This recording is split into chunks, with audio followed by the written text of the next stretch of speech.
আমি বরিশালকে এত সুন্দর একটা নগরী, এই বরিশাল কনস্টিটিউশনকে এমন সুন্দর একটা এলাকা করতে চাই যেখানে সম্মিলিতভাবে সবাই বিভেদ মুক্ত, হয়রানি মুক্ত একটা সমাজ আমরা গড়ব, যেখানে সবাই মুসলিম, হিন্দু, বৌদ্ধ, খ্রিস্টান সবাই মিলেমিশে এই সুন্দর একটা শহর, সুন্দর একটা এলাকা করার চেষ্টা করব।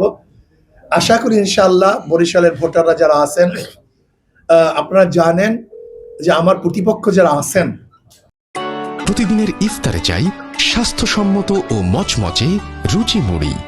যদি তারা নির্বাচিত হয় তাহলে আগামী ভবিষ্যতে বরিশালের অবস্থার কি হবে এই জ্ঞান আপনাদের নতুনভাবে দেওয়ার কিছু আছে বলে আমি মনে করি না।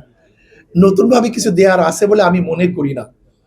কাজী আমরা কোনো অবস্থাতেই দামি এক ভোট, সবচেয়ে গুরুত্বপূর্ণ ভোট, এই ভোট ইসলামের পক্ষে আসুক, মানবতার পক্ষে আসুক, মানবতার কল্যাণে আসুক। আর প্রশাসন অনুরোধ করব, আল্লাহর হস্তে কোনো অবস্থাতেই যেন নির্বাচনী পরিবেশ নষ্ট না হয়, কোনো দিকে ঝুঁকে না যান। ব্যালট পেপার যেন সবাই সুন্দর মতো নিজের যেখানে চুজ করবে সেখানে যেন ভোট দিতে পারে, কেউ টেনে নিয়ে তাদের মন মতো কেউ ভোট দিতে না পারে, সেই ব্যবস্থা ইনশাআল্লাহ প্রশাসনকে করার জন্য অনুরোধ রাখতেছি। আমি সাংবাদিক বন্ধুদেরকে বলবো, সব জায়গায় ঘুরবেন, সব জায়গায় দেখবেন, যেরকম সিইসি বলছে সর্বযুগের ইতিহাসমূলক একটা তিনি নির্বাচন উপহার দিবেন, আমরাও চাই যেন সুন্দর একটা নির্বাচন তিনি উপহার দেন। এখন পর্যন্ত যতটুকু আছে ভালো, কিন্তু আমি এই কথা বলবো না আগামীকাল কি হবে।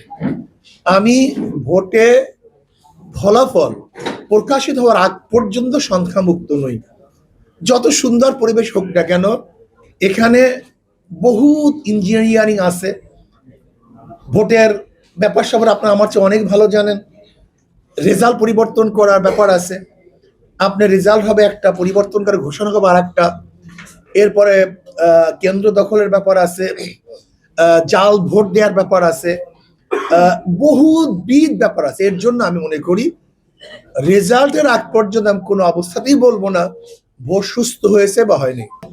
আমি সাংবাদিক বন্ধু অনুরোধ করবো, আপনাদের অনেক জেম্মা কিন্তু এই বসে, শুধু এত আপনাদের অনেক জেম্মা, আপনাদের শুধু আমি আজকে সাংবাদিক সম্মেলন করতেছি আপনাদের জন্য, যে আপনাদের অনেক জেম্মা। আপনারা জাতির বিবেক, আপনারা একটু ঘুরবেন, দেখবেন কোন জায়গায় কি অবস্থা। যদি আপনারাই সত্য সুন্দর কথা প্রকাশ করতে না পারেন তাহলে কি করবে আমাকে বলুন তো? জাতি কার কাছে যাবে? আমরা কাছে আবদার, এই যেমন আপনাদের কাছে আবদার করার জন্য আসছি, আপনাদের কাছে আপনাদের মাধ্যমে জাতিকে জানাবার জন্য আসছি।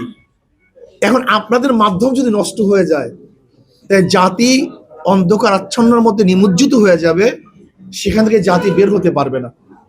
এর জন্য আমি জাতির বিবেক সাংবাদিক বন্ধুদেরকে বলবো, আপনাদের বহুত বড় দায়িত্ব।